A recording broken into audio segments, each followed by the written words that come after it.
Namaste everyone, I'm JVWU, working as an Assistant Professor, Department of Education and Methodology, JAYOTI VIDYAPEETH Women's University.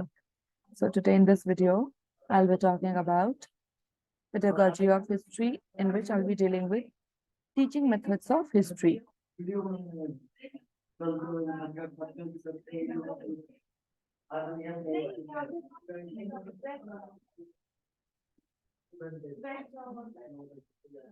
So the teaching of history is an important aspect of education as it helps students understand the past and how it has shaped the present. By studying history, students can have valuable insights into the culture, political, and economic and social forces that have shaped societies and civilizations over time. Effective teaching of history requires a combination of theoretical knowledge, critical thinking skills, and a variety of teaching methods that can engage students and bring the past to life. The goal of teaching history is to help students develop a deep sense of the past and how it has influenced the present so that they can make informed decisions about the future.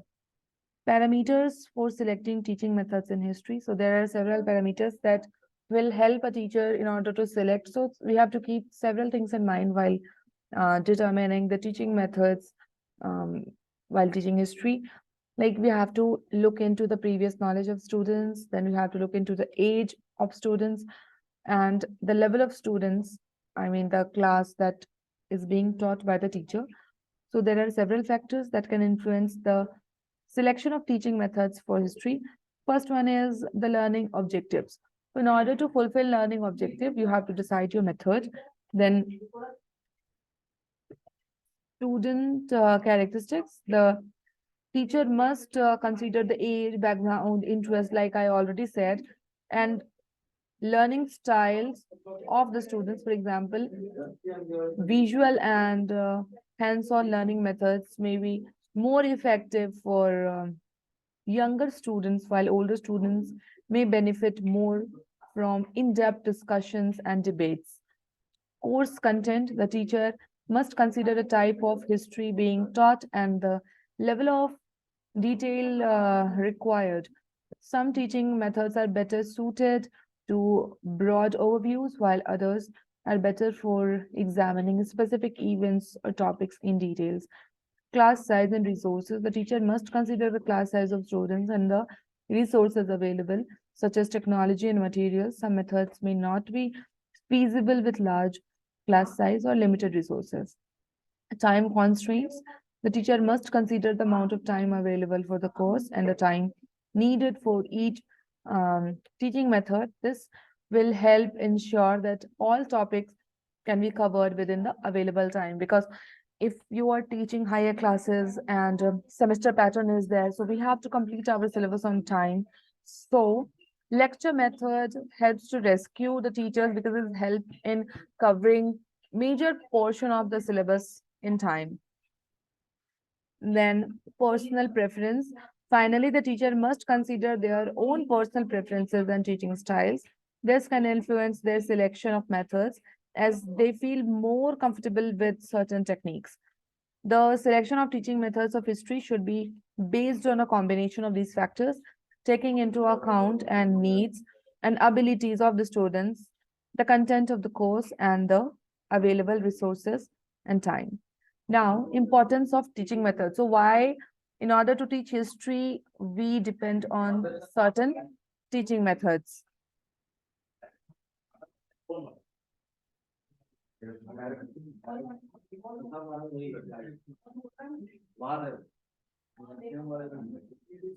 So engagement.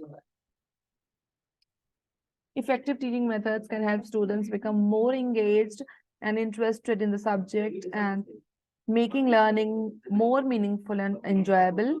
Understanding different teaching methods can help students understand history in different ways. For example, hands-on learning methods such as role-playing and stimulations can help students experience history in a tangible way, while discussions and debates can help students understand their perspectives. Retention. Research has shown that students are more likely to retain information when they engage with it in a variety of ways by using different teaching methods. Teachers can help students retain information and concepts more effectively. Critical thinking, many teaching methods such as discussions and debates, group projects, and primary source analysis encourage students to think critically about historical events and issues. This can help students develop important analytical and reasoning skills. Like it is considered that storytelling is one of the most effective ways of teaching students at junior level, because story is something that that remains in our mind for a longer period of time. Like our grandmother and grandfather used to tell us stories, and those stories we still remember. So if history is taught in that manner, it will help in proper retention. Diversity, by using a variety of teaching methods, teachers can reach students with different learning styles and backgrounds. This can help ensure that all students have equal opportunities to learn and succeed in the class. Relevance teaching methods that allow students to connect to their own lives and experiences can help make the subject more relevant and meaningful. This can increase the student motivation and engagement with the material. The choice and use of effective teaching methods can greatly impact the learning experience of students in history. By incorporating different methods, teachers can help students engage with the subject, understand historical events and issues, and develop critical thinking skills. So now talking about the teaching methods of history, the first one that is my personal favorite is lecture method, because as I'm teaching senior students, so lecture method uh, is very loose, helps in um, explaining the content of the subject in a lucid manner.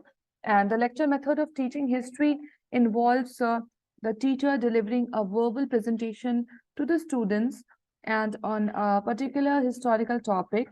There are certain merits, I mean, advantages and disadvantages of using this lecture method, but still it is most commonly used and very popular among professors. And this method is often used to introduce a new topic or to provide an overview of historical events or period. The teacher may use visual aids such as slides, videos, or maps that we call teaching aids to help illustrate their points and make the information more engaging and tangible. So now, lecture method of teaching history comes with certain advantages. So let's discuss about that.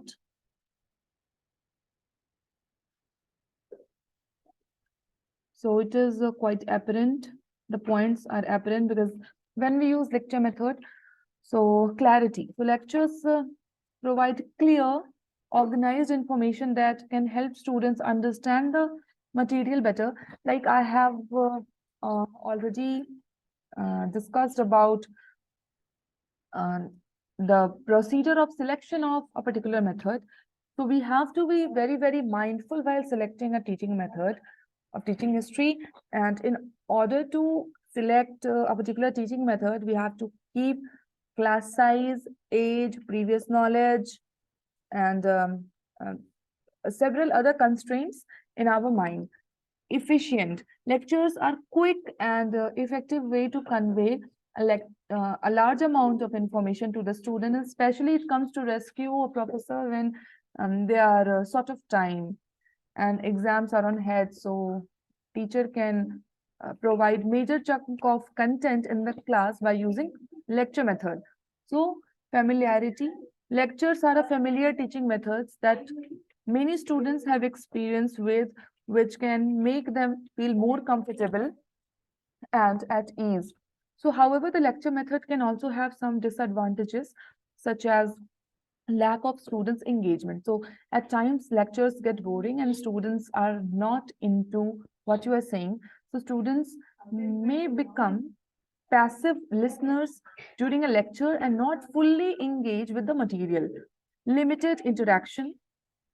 Lecture so typically provide limited opportunities for students interaction and participation, which can limit their engagement and understanding of the material and inability to accommodate different learning styles. So in a heterogeneous classroom, students are from different socio-economic background and they don't keep up well with the lecture. So here, this is one of the major disadvantages of lecture. The lectures may not be effective for all students, especially those who have different learning styles or who struggle with auditory processing. They're not able to listen or figure out what the teacher is speaking. Overall, the lecture method of teaching history can be effective tool for providing students with a broad understanding of historical topic, but it should be used in combination with other methods to provide well-rounded learning experience. We should not use lecture alone. It should be collaborated with other teaching methods as well. The second most commonly used method of teaching history is your discussion method. The discussion method of teaching history is a collaborative learning approach in which students and teachers engage in a dialogue between historical topics. This method can be used in a variety of ways, including whole class discussions, small group discussions, or pairs of students sharing and discussing their ideas with each other. Advantages of the discussion method in teaching history include active learning, critical thinking, encouragement of different perspectives, improved understanding.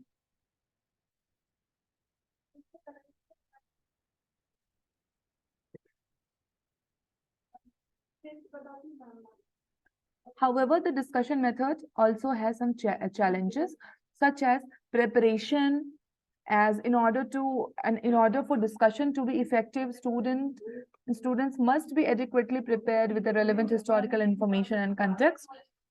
Facilitation, the teacher must facilitate discussions effectively to ensure that all students have opportunities to participate and to manage any potential conflicts or disruptions. This is time consuming and unequal participation is there. Not every student equally participate in the process of discussion. Maintaining focus.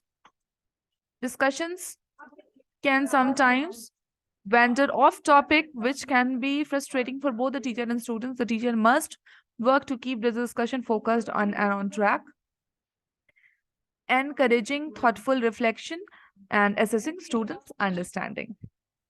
Now, the third important method of teaching history is storytelling method. The storytelling method of teaching history involves using narratives and storytelling techniques to bring historical events and figures to life for students. This method can involve the teacher telling a story using role play or dramatization or asking students to create their own stories based on historical events.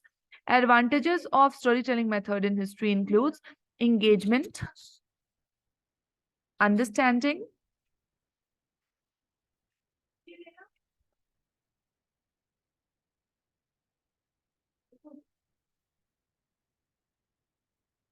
retention, imagination, empathy, creativity, encourages reflection, enhances critical thinking, fosters creativity.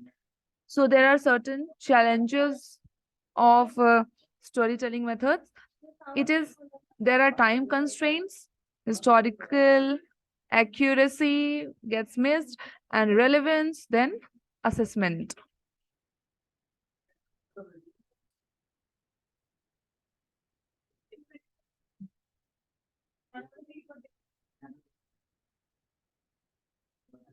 Then the next method is the source method. The source method of teaching history is a teaching approach that emphasizes the use of primary sources to learn about historical events and individuals. The primary sources used in the source method include letter, diary entries, government documents, photographs, maps, and other artifacts and documents produced during the time being studied. In this method, students are encouraged to analyze and interpret these sources to gain a deeper understanding of the past, They learn to look at the sources critically, to consider their biases and perspectives, and to use them as evidence to support their historical arguments. The source method helps students develop critical thinking skills, historical reasoning, and the ability to make connections between the past and the present. By examining and working with primary sources, students can develop a more personal connection to history and gain a greater appreciation for the complexity of the past. Overall, the source method of history teaching is an effective way to engage students in the study of history and to help them understand the past more deeply and meaningfully. There are several advantages to use the source method of teaching history, including develops critical thinking skills, enhances historical understanding, it promotes engagement.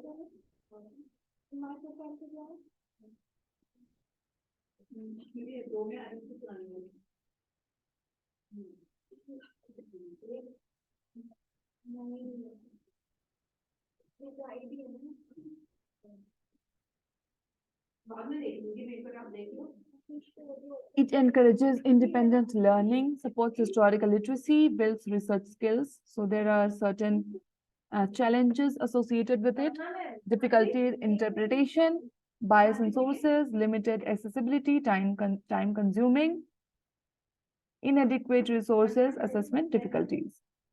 So the next teaching method is field trip.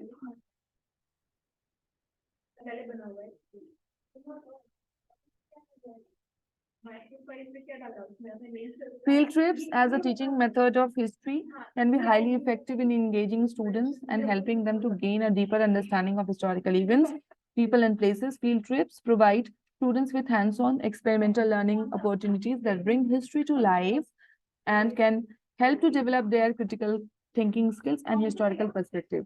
There are several advantages of field trip. It provides hands-on learning experiences, real-world connections, increased motivation, multisensory experience, collaboration and team building, and exposure to different perspectives. There are several disadvantages.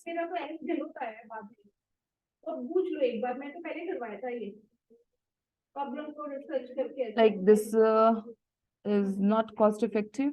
Time constraints are there, safety concerns are there, lack of control is there, difficulty in measuring learning outcomes, and limited accessibility. Now, the last one is role play. Role play as a method of teaching history can be effective and engaging way for students to learn about historical events, people, and cultures by assuring the role of a historical figure character. Students can gain a deeper understanding of motivation, beliefs, and experiences of people in the past.